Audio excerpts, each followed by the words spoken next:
warahmatullahi wabarakatuh. Selamat datang di channel Bu Guru Berbagi. Hari ini Bu Guru ingin mengajak kalian untuk masuk ke tema 2 kelas 5 muatan pelajaran bahasa Indonesia pada materi mencari informasi penting dari teks. Sebelumnya kita akan cari tahu terlebih dahulu apa itu informasi. Informasi adalah sekumpulan fakta yang menggambarkan sebuah peristiwa atau kejadian tertentu. Oleh karena itu, informasi bermanfaat untuk mengetahui atau memahami suatu hal. Untuk mendapatkan sebuah informasi penting dari teks, kita harus melakukan langkah-langkah berikut. Yang pertama adalah membaca judul teks. Yang kedua, membaca teks dengan cermat untuk mengetahui isi teks.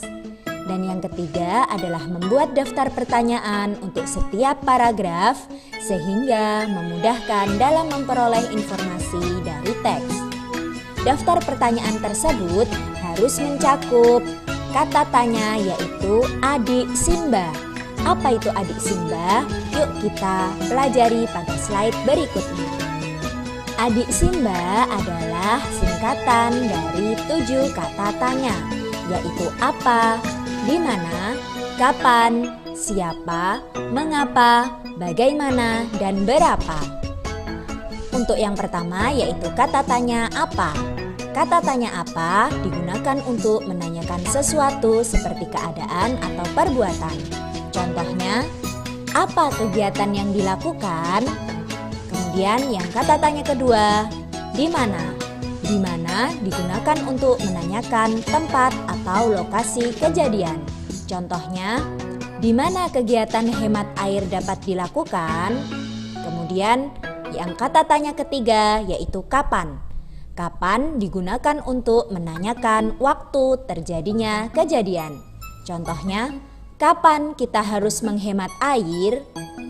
Kata tanya berikutnya yaitu siapa. Siapa digunakan untuk menanyakan pelaku suatu kejadian. Contohnya, siapa yang harus menghemat air? Kemudian kata tanya mengapa digunakan untuk menanyakan penyebab atau alasan terjadinya peristiwa. Contohnya, mengapa menghemat air itu penting? Kemudian kata tanya bagaimana digunakan untuk menanyakan cara, keadaan, atau proses peristiwa dapat terjadi. Contohnya, bagaimana cara menghemat air? Kemudian kata tanya yang terakhir yaitu berapa. Berapa digunakan untuk menanyakan banyak atau jumlah benda. Contohnya, berapa biaya penggunaan air di rumah Bapak? Nah, 7 kata tanya ini digunakan untuk memudahkan kita menemukan informasi penting dari teks. Setelah mengetahui informasi penting dari teks, selanjutnya kita akan menyajikan informasi penting dari teks dengan peta pikiran. Peta pikiran adalah sebuah diagram yang digunakan untuk menyajikan informasi yang diperoleh dari teks. Cara membuat peta pikiran adalah dengan menggunakan 7 kata tanya yang telah kita pelajari tadi, yaitu apa, di mana, kapan, siapa, mengapa, bagaimana, dan berapa. Kita dapat melihat kerangka peta pikiran pada sisi sebelah kanan. Yang di tengah sebagai pusat yaitu judulnya. Kemudian ada anak panah yang mengarah keluar untuk menunjukkan lingkaran-lingkaran kecil. Ada lingkaran yang menjawab tentang apa, kemudian di mana, kapan, siapa, mengapa, bagaimana, dan berapa. Berikut ini adalah contoh peta pikiran. Sebelah kiri adalah contoh peta pikiran sederhana yang di sana memuat jawaban dari pertanyaan kata tanya yang telah dibuat. Kemudian pada sisi sebelah kanan adalah contoh peta pikiran yang lebih kompleks dan lebih kreatif, yaitu dilengkapi dengan gambar dan penuh warna. Sekian penjelasan dari Bu Guru Berbagi. Terima kasih telah menyimak video ini dengan baik. Jangan lupa tinggalkan jejak positif dengan like, comment, share, and subscribe. Wassalamualaikum warahmatullahi wabarakatuh. Sampai jumpa pada video-video berikutnya.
Kamu bisa gambar kayak dia? Enggak. Terus kamu ngapain di situ? Nemenin. Kamu tahu nggak kenapa sahabatmu nggak bisa gambar? Emang kenapa? Karena kamu nggak ngajarin dia. Dia memang nggak pengen bisa menggambar kok. Alah, siapa bilang? Kamu pengen gambar kan? Ayo ngaku. Ya ngomong aja, nggak usah takut. Percuma kamu punya sahabat kayak dia. Ilmunya disimpan sendiri. Kamu nggak pernah ngomong minta diajarin kan? Seharusnya kamu ngerti dong. Harusnya kamu ngerti dong. Tinggal bilang aja ke aku, kan bisa. Iya. Dasar dia pelit. Kamu pelit. Aku nggak pelit. Yah, dibentak diem aja. Apa kamu bentak-bentak aku? Aku ngomong keras, bukan membentak.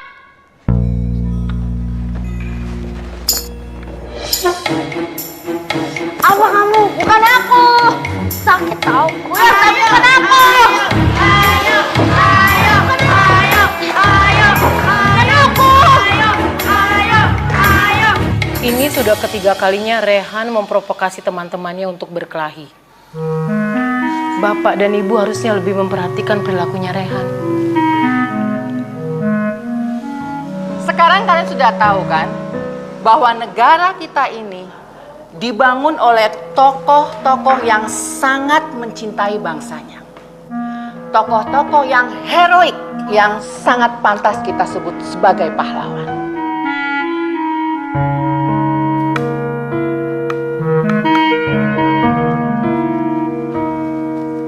Rehan? Rehan? Ya, Bu. Coba kamu sebutkan salah satu tokoh pahlawan bangsa yang sangat kamu idolakan. Ibu Syah. Ibu Syah? Siapa itu, Rehan? Syahrini. Rehan bukan hanya berani membuli temannya, tapi dia sudah berani membuli gurunya sendiri. Apa-apaan ini? Belajar apa sebenarnya Rehan ini di rumah? Bapak dan Ibu kemana saja? Astagfirullahaladzim. Satu nih. Tuh. Berapa? Dua. Kali. Apa ini dua? Mana? Boyong. Rehan lagi ngapain? Itu empat. Kacau. Rehan! Astagfirullahaladzim. Saya sudah tidak tahu harus bagaimana lagi. Rehan itu sudah keterlaluan. Dia membimbing teman-temannya membuat kartu sendiri dari kertas karton. Coba Ibu bayangkan. Maafkan anak kami, Bu. Tapi memang Rehan dari kecil udah senang bikin kerajinan tangan, Bu. Ibu sadar nggak sih? Anak ibu yang usianya baru 9 tahun bisa membuat 53 buah kartu remi, Bu. Kartu gaple. Diam kamu.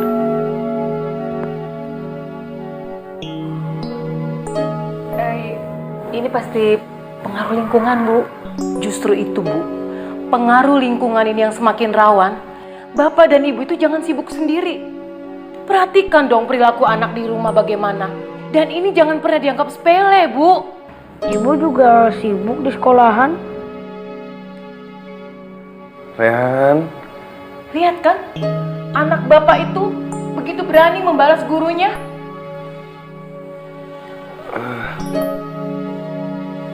apa yang harus kami lakukan, Bu? Kami juga nggak tahu. Belum saya ceritakan kisah yang lainnya. Apa itu, Bu?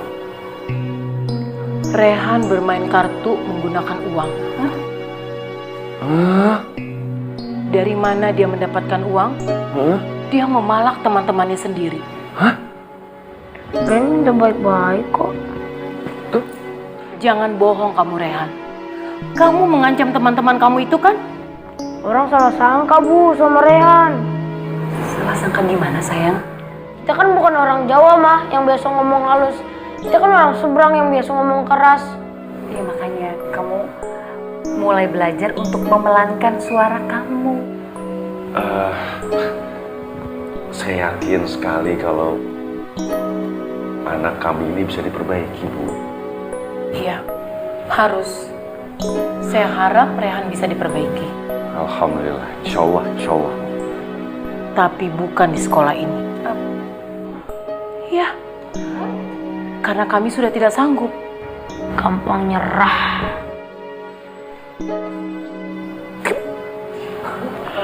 Tapi Bu, apa tidak ada toleransi sedikit pun atau usaha untuk mendidik anak kami lebih baik, Bu?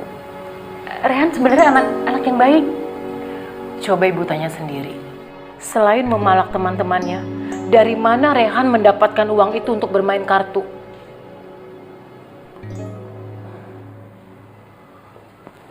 Rehan, kamu dapat uangnya dari mana? Nemu, Pak. Nemu, Rehan. Kamu jawab yang jujur, apa ibu yang jawab? Nemu di tas teman-teman kok, Bu. Lalu tas-tas itu di mana? Di meja. Astagfirullahaladzim. Kamu mencuri. Astagfirullah. Wah. Baik. Saya bukan orang tua murid yang pelit. Kalau memang dibutuhkan, saya tidak keberatan memberikan sumbangan yang cukup untuk sekolah ini. Yang penting anak saya bisa diterima di sekolah ini. Maaf ya Bu, saat ini saya sedang mempertimbangkan untuk memberhentikan beberapa murid. Apakah saya harus menerima anak ibu yang kelakuannya itu lebih parah dari mereka? Dan ini semata-mata bukan karena uang. Saya sebagai kepala sekolah harus melindungi murid-murid yang lain dari kelakuan buruk satu orang. Saya harap ibu dapat mengerti.